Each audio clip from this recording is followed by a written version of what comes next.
Number 11, okay. So what we're trying to do here is ensure that the large-scale residential developments would be required to essentially adopt the principle of universal design in terms of be housing that was accessible to people with disabilities. You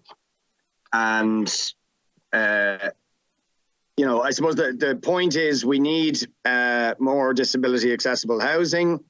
And this is kind of a similar logic we'll have in a number of our amendments, and some that we intend to add is that, look, the developers here are getting a special pass. We're skeptical about whether we need a special process for them at all now that we're getting rid of the SHDs, that they should just have to go through the normal planning process. We don't really see why they should get a special process of their own. But given that there is a special process being established for these large-scale residential developments, there should be a quid pro quo. And one of those quid pro quos is that the housing that will be delivered under it will be universally accessible to people with disabilities. And as we'll be going on with other amendments, that it will be, you know, to the highest environmental standards. And indeed, we'll be saying as well, something we haven't submitted at this stage, that there should be a higher proportion of social affordable housing. So there needs to be strings attached to getting a special process, which are about meeting social and environmental objectives. That's essentially what we're saying. The first of these is around universal design. And number 12, Deputy Boyd Barrett, can you move that also?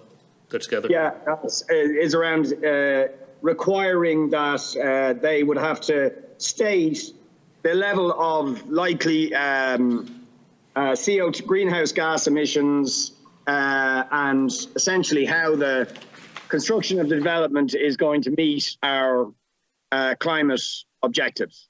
And be built to the highest standard in that regard. Thank you, Deputy Boyd Barrett. Minister, to respond, please. Thanks, Chair, and thanks to Richard there for the amendments. These were discussed in great detail in Shannon stage. Just to say this, there's no question that all of us want to ensure that we have housing, adapted housing and universal design, but housing for those with disabilities. We're certainly moving towards this. Just say one thing, Richard, and I suppose a different point of view. Like, this isn't a special planning process. So, like, it's the normal planning process with strict timelines around delivery because we need homes, okay? But it's actually bringing back to the local authorities, but specifically on Amendment 11. It relates obviously to the consideration, as you've said, around universal design obligations under the UN Convention of Rights for the Persons with Disability. I explained this at length, and I think like these matters are more appropriate to building control and building standards legislation rather than to planning legislation. You know, the local authority, and it is important that we have very good standards and exacting standards in that space, and we're getting a lot better, but we need to produce a lot more. Okay, people with disabilities spend a lot more time, particularly those on the social housing waiting list, than those without special needs on housing list, and that is why we're bringing forward a special plan in relation to disability housing. But that amendment is really around building regs and building standards, and it should be in it's not appropriate to this legislation. Same argument goes for 12, Richard. You know, the newly published Climate Action Bill contains a number of actions aimed at promoting low carbon construction. We have our climate budget now as well, so we're obliged to do that by law, and we will do them. Like, again, Amendment 12, in my view, is more relevant to building regs and construction waste standards than to planning legislation.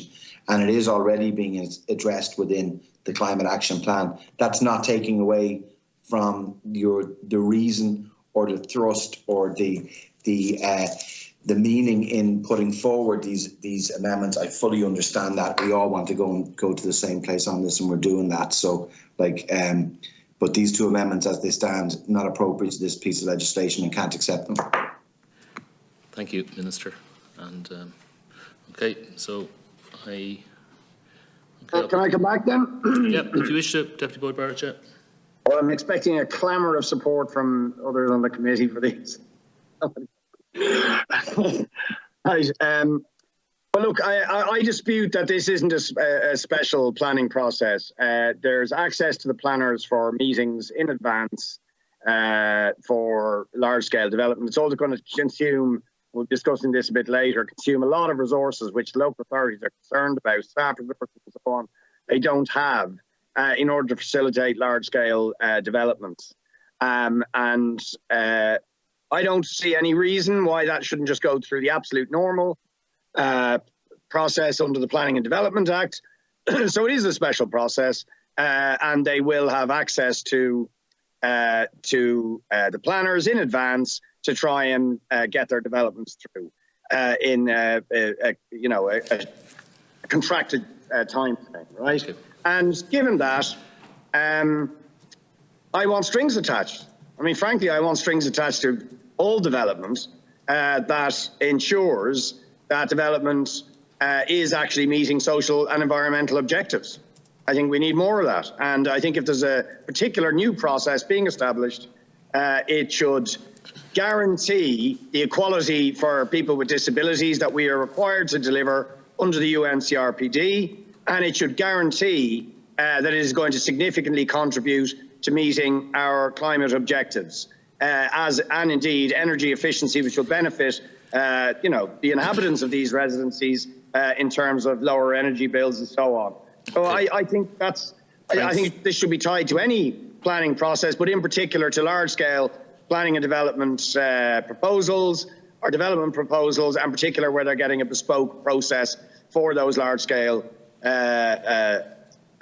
developments. And as I said, as we'll move on to, but I just want to get it on the record in case I have to fly over to the finance bill, trying to bilocate with at the moment, that there would be a higher ask and obligation for social affordable housing, and indeed a higher ask for student affordability, for student accommodation and so on. I just think why else would we give them special treatment? Thank you, Deputy Boyd.